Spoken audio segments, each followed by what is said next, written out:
بسم الله الرحمن الرحيم الحمد لله رب العالمين والصلاة والسلام على أشرف الأنبياء والمرسلين على نبينا محمد وعلى آله وصحبه أجمعين. Assalamu alaikum wa rahmatullahi wa barakatuh. Welcome to another in our series on Islamic finance, and we're discussing contracts that are used in Islamic finance and the overall rubric under which all of these contracts fall is bay'a. Allah said, وَأَحَلَّ اللَّهُ الْبَيْعَ وَحَرَّمَ الرِّبَا. Allah has made sales lawful, and He has prohibited riba.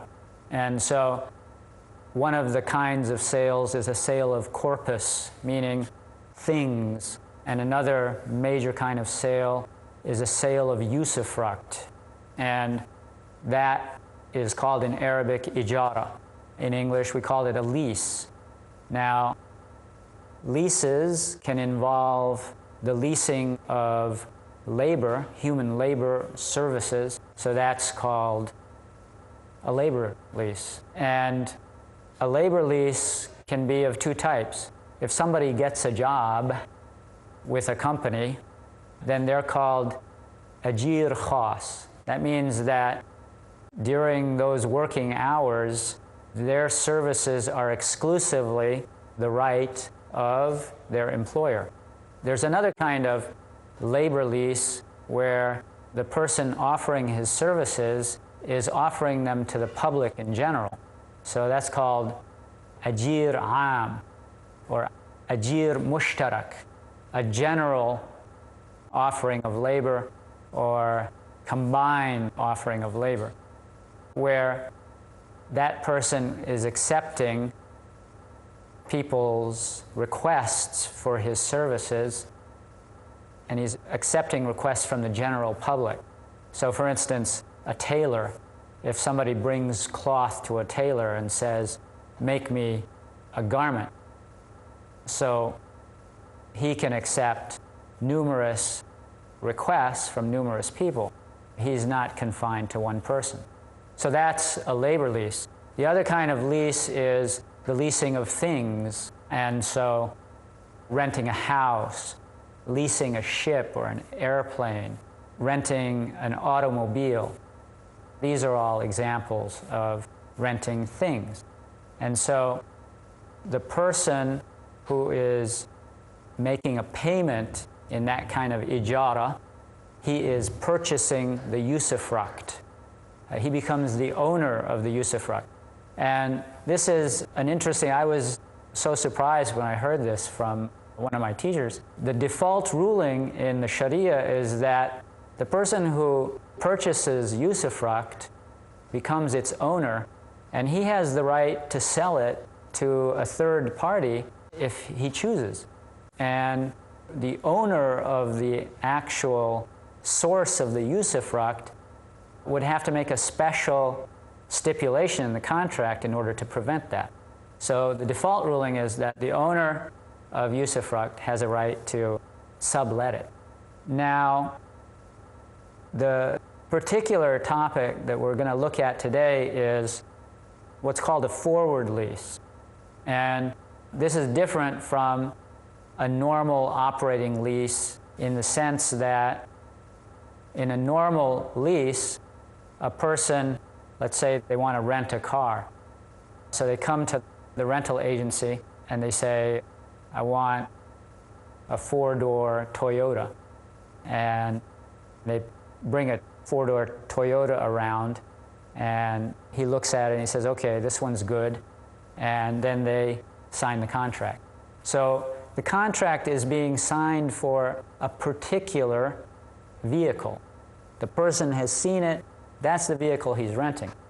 Now, in a standard lease of that type, the standard ruling in classical fiqh is that if for some reason that car is damaged, the contract is dissolved because the subject matter of the contract was that particular car. And when that particular car can no longer provide the benefit that the renter was seeking, then the contract cannot continue. Now there's another kind of lease called al-ijara al-mawsufatu fi dhimma.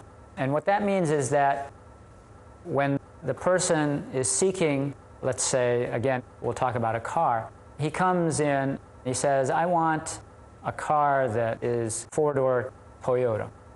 And normally the way this kind of lease is structured is that the delivery will be at some time in the future. And so the car leasor says, okay, I can get you that kind of car and such a day. So this is very similar to a salam sale, but it's a salam sale of usufruct rather than of a corpus. Now we talked about salam sales earlier in a previous episode. It means that there's a buyer and a seller, and the buyer pays up front, and they agree that on a given day in the future, the seller will deliver such and such a good, 1,000 tons of this kind of wheat, and meeting certain specifications that it will be delivered on a specific date. So a forward lease is similar to a salam sale in that delivery is in the future and it is of a generic good. It's not valid to have a forward lease on a specific source of the usufruct. So you can't say, I want you to rent me that car in a month. So the question arises, well, why would you bother to make this arrangement so far in advance? There are certain reasons for it, and even in the classical era, there were situations where this came up, and this is an issue that was discussed in huge detail in the books of fiqh. Now, there is a certain amount of disagreement about the legality of a forward lease, and there's a certain angle of why it's reasonable to make a distinction between a salam sale of a tangible good, tangible asset, and this kind of a sale of usufruct. Because the nature of a sale is that when you take the item that you're buying, you get everything all at once. You get the thing and you get the usufruct, and it's all instantaneous transfer.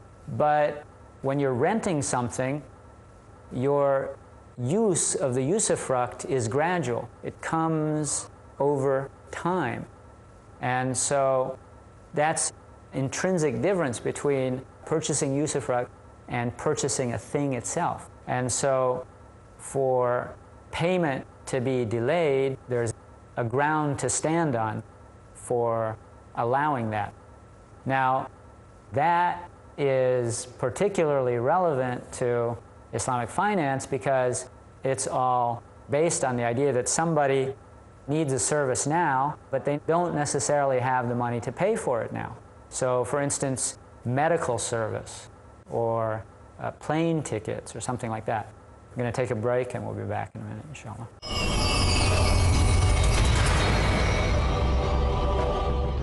Peace TV presents. We pray to Allah subhanahu wa ta'ala that may He make this Dubai International Peace Convention larger and bigger every time. The philosophy for real peace. Listen to the words of Allah. Every word in the Quran is perfect. This is the message of Allah which He wanted us to communicate to the whole world. Pure, pragmatic, perfect. The Muslims Allah subhanahu wa ta'ala created for the humanity. Respond in the way that is best. Its basis to promote infallible teachings, righteous principles. Islam, it means peace. Worship none but Him. You will be at peace. True values. Each and every Muslim, you have to obey the commandments of Allah. To create a society free from chaos. My mission of life is peace in every home. Know the greatness of simple and successful living in Islam in Vogue. Tomorrow at 10 p.m. and repeat telecast at 7 a.m. India on Peace TV. He ponders. How can you prove that 9/11 was an inside job? They used a term called lunatic fringe. He explores. Soha made a comment. Shah Rukh Khan made a comment. This is regarding Kabir Khan. He scrutinizes.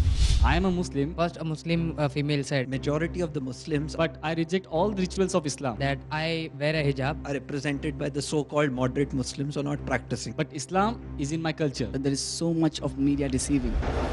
He unfolds. I would like to have your comments. I just wanted to ask, What's your comment on that? so I would like you to comment on this. Meet Dr. Zakir Naik, who exposes the truth. But when you see a TV talk show, you have to keep in mind that what is the integrity and the intention of the producer and the moderator. Because if you doubt the intention of the producer and the moderator and the integrity, what you see finally on the television, in the TV talk show or the panel discussion can be edited. Watch TV talk shows and analysis in Crossfire tonight at 8:30 p.m. and repeat telecast at 10 a.m. India on Peace TV. We love to be good. A good leader, a good father, a good husband, a good son, and a good neighbor. So join us to learn the art of goodness. In our program, The Significance of Islamic Adab. Recognize the specific qualities essential to polish your character in Significance of Islamic Adab tomorrow at 11:30 p.m. and repeat telecast at 12:30 p.m. India on Peace TV. Say indeed my prayer, my sacrifice, my life and my death are all for Allah, sustainer of the world. A dynamic. I challenge any human being to point out a single fundamental of Islam In youthful quest. which is against humanity as a whole. Iconic, inspiring, encouraging. Don't judge Islam based on the followers.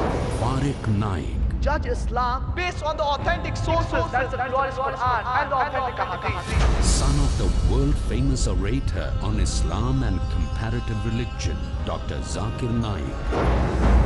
Allah subhanahu wa ta'ala is giving us an opportunity to do a prophet job and to earn a prophet reward. A star above par in Teens Star. Next on Peace TV.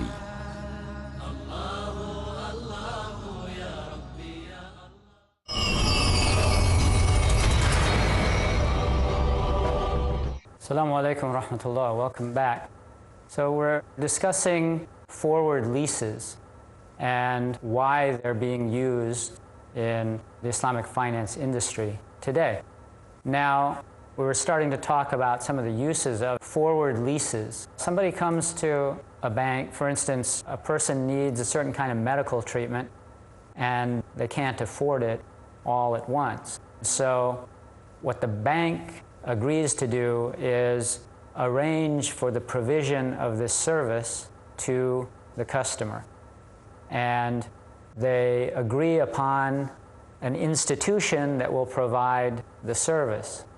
Now, when we talked earlier about the difference between particular ijara and forward ijara, we said that it's not allowed in forward ijara to specify the source of the usufruct. So you can't say, I'm going to rent you this car after a month for forward ijara. What you can say is, I will rent you services of a vehicle that meets such and such specifications.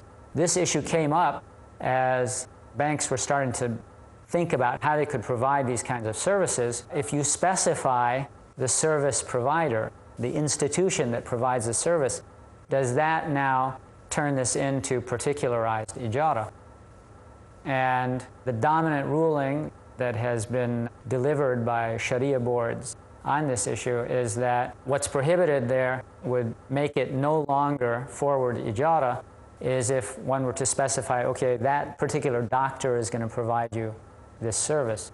But if the institution that provides the service has many different doctors and the service that will be provided is made specific, but the particular individual that will be providing it is not, then that qualifies as forward ijara.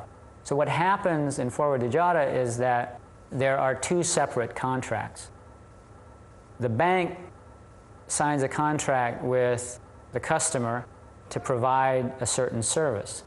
Now, the bank in an ijara contract, and in forward ijara contract in particular, the bank is not necessarily required to itself provide the service. It can subcontract.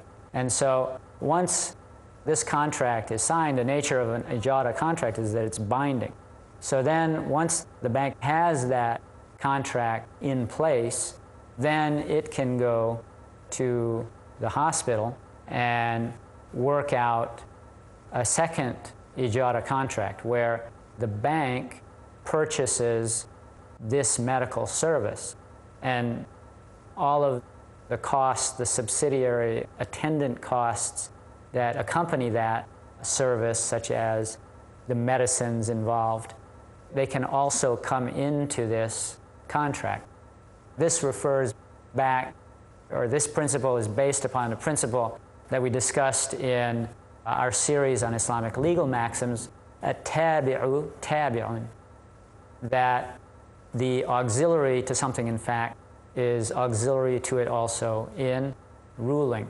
So the basic service that's being provided, or the basic subject matter of this transaction, is the medical service. And the medicines that are also used in delivering that service, they follow as an auxiliary. So now the hospital has lined up the purchase of usufruct from the hospital. And it's not necessary, I mean, in these kind of situations, the objection is not warranted to say, well, you know, how can a bank, it's impossible to imagine that the bank would personally use the medical services that it is purchasing. But that's not a requirement. So it purchases the services and then it delivers them to the customer. And then the customer can pay over time for the service that he or she couldn't afford in a single lump sum payment. The bank now has become a facilitator between those who need services and those who provide them. And another example of where this would be used and where it has been used is in education. So education is expensive. You know, I remember seeing a bumper sticker, or you see this bumper sticker in America which said, if you think education is expensive, try ignorance. So yeah, education is expensive, but you know, it's something that's pretty important in being able to earn a decent living. So education is expensive and people need it, and most of the time they don't have all of the money that's required to pay for it. So the same thing happens. A customer comes to the bank and says, I want to go to college. And they agree upon an institution. And then what the bank does is it lines up a number of clients for that institution, and it goes to the institution and says, we want you to reserve X number of seats in this faculty. And if that is agreed to, then the bank would make spot payment for those services. And the bank would then make those services available to the customers. The customers attend the classes and they pay the bank for its having arranged and delivered services to them, even though the bank itself is not personally providing those services. Another example of its use is in tourism and travel. Could be the general tourism and travel. It's also used for Umrah packages. where the customer wants tickets to go to a certain location and housing, hotel rooms while they're there. The bank would purchase X number of seats on airplane and X number of rooms in a hotel for a certain number of days, and then it delivers them to the client. And another way that it's used is celebrations. This is famous that people don't have enough money usually. It's a financial burden to celebrate weddings. Now, part of that is the kind of wedding that people choose to celebrate. One of the negative features of our time is this sense that if I don't keep up with the Joneses, then I will be disgraced. My neighbor, he had a wedding in this kind of location and invited 2,000 people, so I have to do the same. People who are rich can have their wedding celebrations in a big hotel downtown. People who aren't rich, they can arrange some other thing. In Malaysia, I live in Malaysia, this is one of the things that you see all the time. When you're driving in a neighborhood, the streets are kind of windy. They're designed so that you can't really get where you want to go once you get off the main street, because the streets are short and they keep changing direction. If you're driving down one of those streets on a Saturday or a Sunday, you'll frequently see a tent that's up and it's basically blocking the street. When you see one of those, you have to turn around and go the other way, because people who aren't rich enough to rent out the really fancy banquet halls for the weddings, they arrange with a caterer, they have this tent, and they invite people to come for the reception. So the saying that you should stretch your legs according to the length of your sheet applies. But if a person, let's say a person doesn't even have the money for all of the expenses associated with that tent on the street, they could arrange for a forward ijara arrangement with a bank or any kind of entity that would choose to do it like that, where the bank would make the payment to the caterer and the tent leaser, and then the customer would pay for it over time. So these are some of the ways that forward ijara is used. Another that's mentioned is the use of ijara in communication, like buying airtime. I mean, it seems like that should be fairly cheap and nobody would need to go to a bank for that, but it's mentioned in some of the writings on it. Now, one of the things that is also possible